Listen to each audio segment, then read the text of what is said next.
When people love a particular video game, they tend to play it many times, becoming intimately familiar with the quirks that can be found within and streamlining their gaming experience massively over time. After becoming this familiar with a title though, it can start to feel as though playing through the game normally has become stale, which leads to players looking for ways to change up the experience. Sometimes the games themselves will offer some sort of new challenge, in the form of higher difficulties or certain adjustable conditions. However, the truest and most bizarre challenges come from the players themselves, who constantly try to find new ways to play their games in ways that range from slightly bizarre to genuinely mind-boggling, mainly because how did anyone come up with that idea in the first place? We're looking at just a few of the ways that gamers have changed up games to provide themselves with a truly unique and sometimes unbearably grueling challenge. I'm Ashton from TripleJump, and these are 10 weird ways players have beaten video games.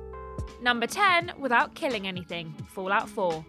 It's not the weirdest thing in the world for a game to be completable without getting into any sort of combat. This could be intentional on the part of the player, as with Undertale, or it could simply be because it isn't that type of game at all, as in a walking simulator like Gone Home, or puzzle games like Tetris. You know what type of games do usually rely on a bit of combat though? RPGs, especially the Fallout series, with its post-apocalyptic factions and mutated wildlife that would sooner rip your face off than look at you. Despite this, it hasn't stopped some players from trying to go full-on pacifist, and in particular, Kyle Hinckley decided to put Fallout 4 to the test to see if it was really possible to fully play the game, relying on high charisma, stealth, and enemy infighting to take care of any threats that popped up along the journey. Even when the game tried to force him into fighting, he was able to dodge it by knocking the enemy health down slowly before turning the various minions against the foe and having them land the killing blow instead. It may hinge on a technicality, but it proves that even the most violent of situations can be resolved without the player getting blood on their hands. Still lots of blood on the ground though.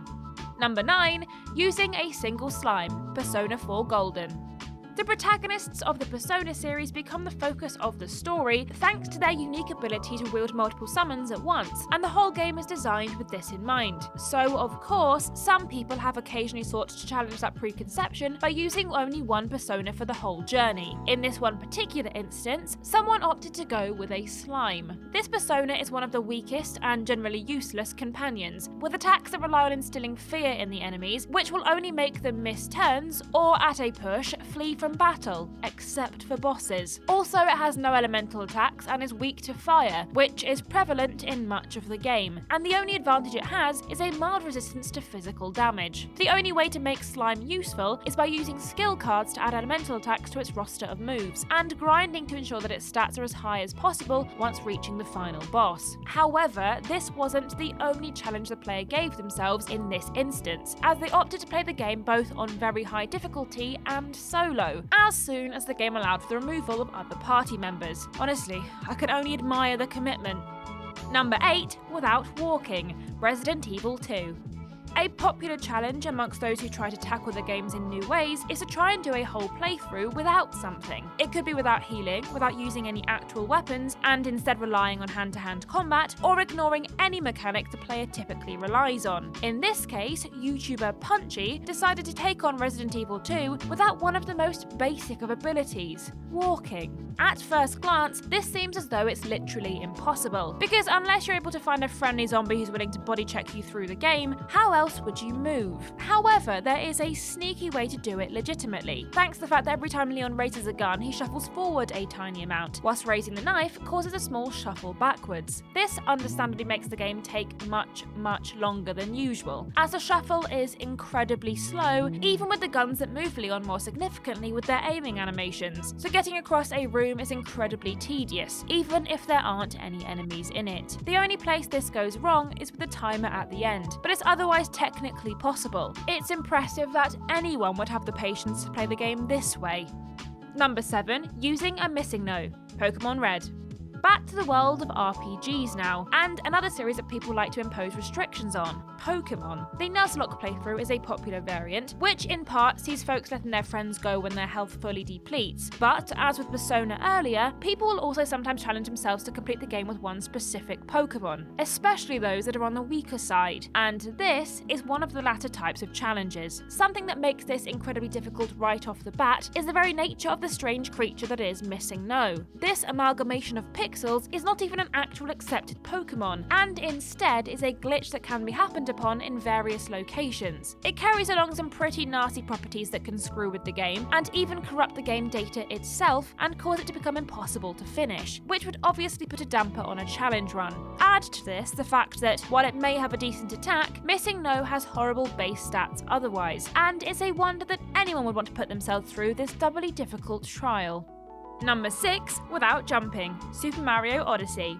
In all of the mainline Mario games, the primary controls that are available to the player are moving around and jumping, and it would make the games extremely difficult, if not downright impossible, to play if either of those were ignored. However, Game Champ 3000 did try to play through the entirety of Super Mario Odyssey without using any jumps, and surprisingly, it can actually be done, and can even be verified thanks to Toadette tracking all the player stats over the playthrough. The way to get around this makes the game much more difficult than it normally is, as we've seen in most of the cases thus far, but by throwing Cappy and bouncing off of him while still airborne, players can gain height without the game counting a jump, because the actual button isn't being pressed. In addition to this, weirdly, the game only tracks the jumps made as actual Mario, not the jumps he does while possessing other animals and things in the world. There are a few other shortcuts that have to be taken, such as not talking to anyone, as talk and jump both use the same button, and the game strangely counts them as jumps either way. And one mandatory jump can be bypassed with co-op, but Mario is able to do it. Is there anything he can't do at this point though, to be fair?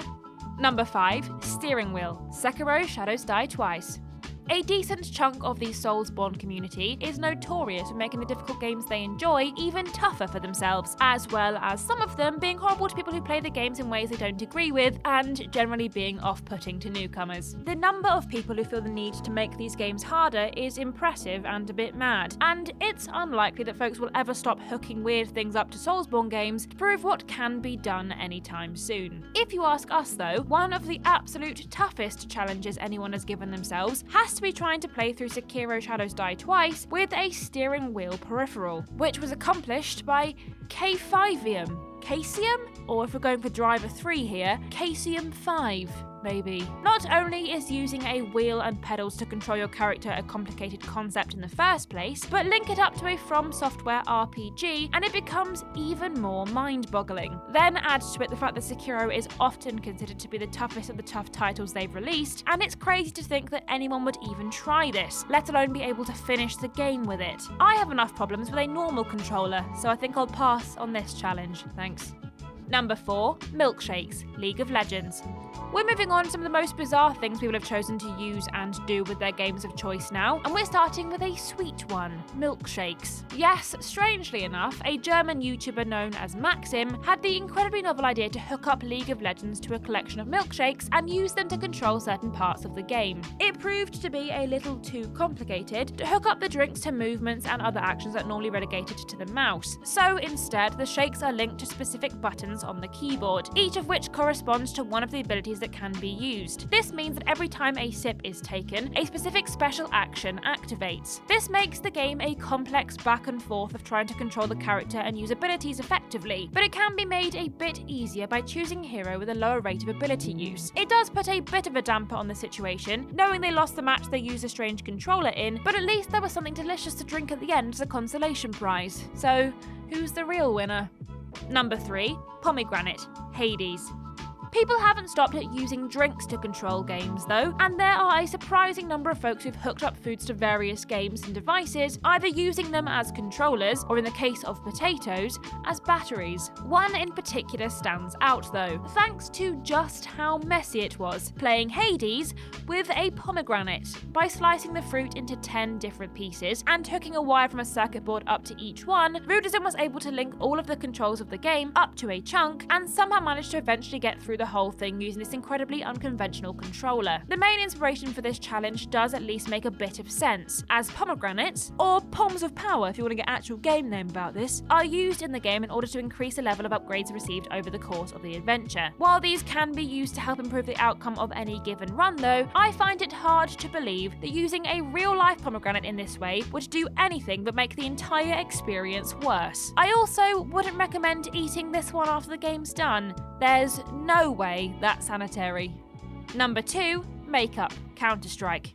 When you think of things that could easily be hooked up to a circuit board or a computer in some way in order to use it as a game's controller, makeup is probably not something that comes readily to mind, or, to be honest, is likely even within the top 100 things you might suggest, given its mostly powdery nature. Despite this, a YouTuber, known appropriately enough as Lipstrike, does just that by connecting a tube of lipstick to their PC and using it to kill baddies in Counter-Strike. As with League of Legends previously, much of the actual movement in the game is still controlled in the usual way, but instead of firing with a click of a mouse button, this specially controlled firearm discharges every time the lipstick is touched to the lips. They tried this on 2 separate occasions, both with bots and real people, with surprisingly good results both times. It's incredibly impressive, not only that they're able to use this method to actually fight and get some kills on the enemies, but that they're also able to not make a mess of their face. I can't imagine the crazy lips I'd end up with if I tried this myself. And number 1, playing a recorder with their nose. Super Mario World. Games have been played with weird controllers under strange conditions and with a whole number of self-imposed restrictions, but perhaps one of the hardest challenges that someone can give themselves is to play with a strange body part. Hoi, you in the back. Quit the giggling. One player from Japan, a Nico user by the name of Wako, gave themselves this tough challenge when they decided to play the classic game Super Mario World with a recorder. With the help of the program AudioPad, each note that is played is linked to one specific action, like walking and jumping, and allows Mario to do all of his trademark actions through the use of sound. But the aforementioned recorder wasn't played with the mouth. Oh no. Instead, they decided to blow through the instrument with one of their nostrils to ramp up the complexity even more. Why exactly Wako decided to do this with his nose instead of his mouth, which seems as though it would be challenge enough, is not clear. But it's perhaps because of the fact that the reliance on sound means that any miscellaneous mouth noises would mess with the run. Regardless, after all of this, I've never been more self-conscious about my own gaming skills.